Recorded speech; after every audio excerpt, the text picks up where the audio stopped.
This week marks 3 years since the violent, unprovoked assault on the Gaza Flotilla. Comprised of 6 ships, the flotilla was sailing international waters from Turkey to Palestine, all in an attempt to break a naval blockade and bring much-needed banned goods to the people of Gaza.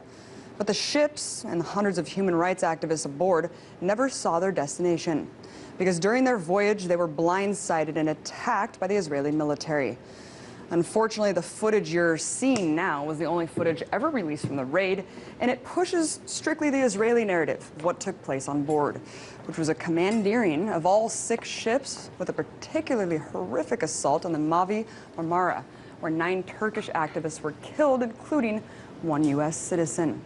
Israel claims it was self-defense. Some of them were shot at point-blank range or from behind, and 50 more were injured. And today, 1 more activist remains in a coma. But the nightmare didn't end there. After the attack, passengers and crew were then taken to Israel, put in prison, held incommunicado for several days, and then deported for, quote, entering Israel illegally. Since the incident, activists have been seeking justice from the atrocities from the Israeli government, but unsurprisingly, Israel claims no wrongdoing. So where does the fight for accountability stand today? To talk about all that and more, I'm joined by Wright, former U.S. Army colonel who was on board the Gaza Flotilla that got attacked that day. Thank you so much for coming on. Thank you. Thank you. So what emotions come to mind and what thoughts come to mind when you think about this event, as I just outlined 3 years ago? Well, it's a very poignant time that 9 people were killed, 50 people were wounded, many others were brutally assaulted. People were beaten up, they were tasered, the hoods put on them, faces smashed into glass on the floor, paintballs blown in their faces. So it was a very horrific, brutal attack. And thinking now about the families of those that were murdered. I mean, they were murdered. It was an execution-style murder, particularly for 3 of them that were murdered point-blank range, including an American citizen, Furqan Doan. And, you know, as I mentioned, of course, as we know, that video is the only one you ever see of kind of justifying saying soldiers are being hit with metal poles and, you know, being thrown off board. All the other footage was confiscated from the passengers. How is the public supposed to understand what happened if Israel is so tightly controlling the narrative here? Well, indeed. I mean, they have all the footage. Actually, there's one hour-long segment that was done by an American journalist named Yara Lee, and that's the only one besides what the Israelis have put out. They have the rest of the footage. They have all of our cameras, all of our films. We've made endless requests through the U.S. State Department to try to get our possessions back, but absolutely zero has come back.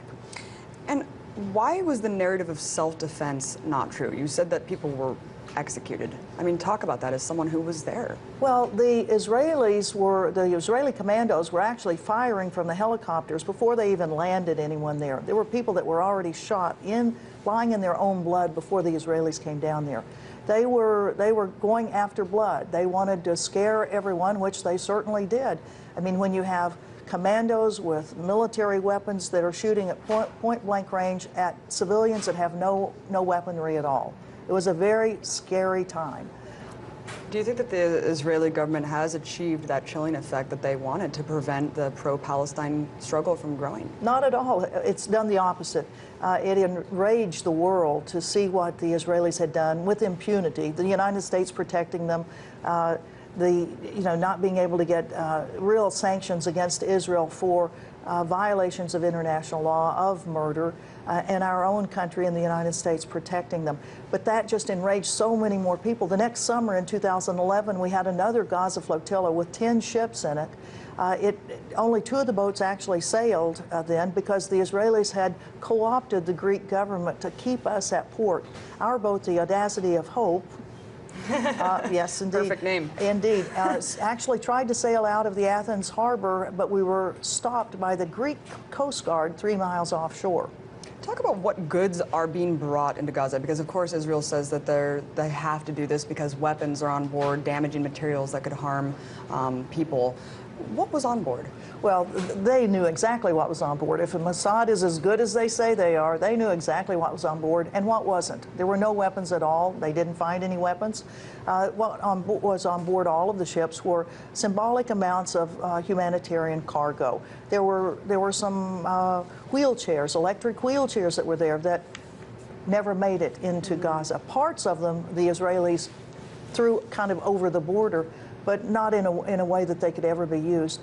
There were medical supplies that were on board, all symbolic compared to the great need that there is in Gaza for these products. Of course, wheelchairs, medical supplies, it's astounding that these things are prevented from entering Gaza. Talk about the case as it stands right now, because you testified in Istanbul 4 years ago. Were the 4 Israeli generals who were behind this brutal attack ever held accountable, and will they be? No, the 4 generals that have been identified by the suit that has been brought by the survivors and families of those that were killed, the suit's still going on, and the testimony of over 200 of the passengers on all of the ships has been taken by the criminal court in Istanbul.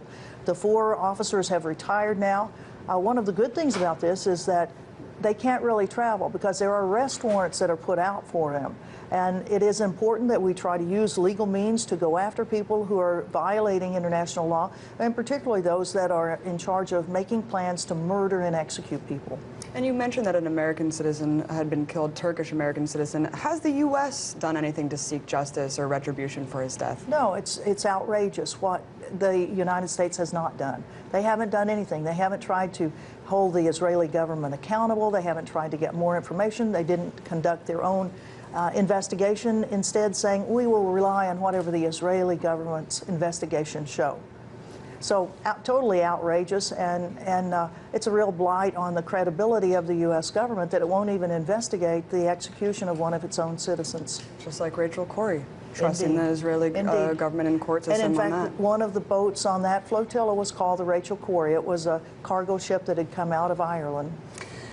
And you're not only an activist for Palestine, you are a very fervent anti-war activist. I just saw you at the anti-drone rally right in front of the White House a couple of weeks ago. In fact, you were the highest-ranking military officer to resign on the onset of the Iraq War. What made you do this? What was your turning point?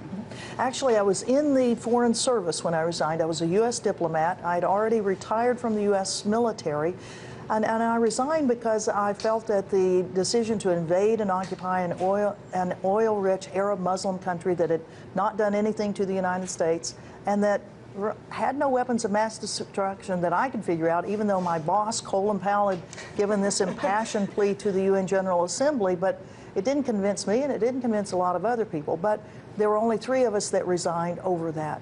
Here it is 10 years later, and I am glad that I took that stand of conscience, because as it's all played out, those of us that were very concerned about what this was going to do to certainly the reputation of the United States as a small part of this, but in the larger scheme, what it was going to do to those countries that the United States had invaded and occupied, the numbers of people that would be killed, wounded, maimed. We talk about the tragedy for our own U.S. servicemen and women who have PTSD, who have amputations, who have think about all of the hundreds of thousands, perhaps millions of people now in Afghanistan and Iraq who have those same injuries. They were the innocent, unarmed civilians in this that have really taken the brunt of the war. And truly destabilized both countries. I mean, look at Iraq and Afghanistan today. It's truly a travesty. Thank you for standing up for what's right. Colonel Ann Wright, retired U.S. Army colonel, former U.S. diplomat. Appreciate your time. Thank you.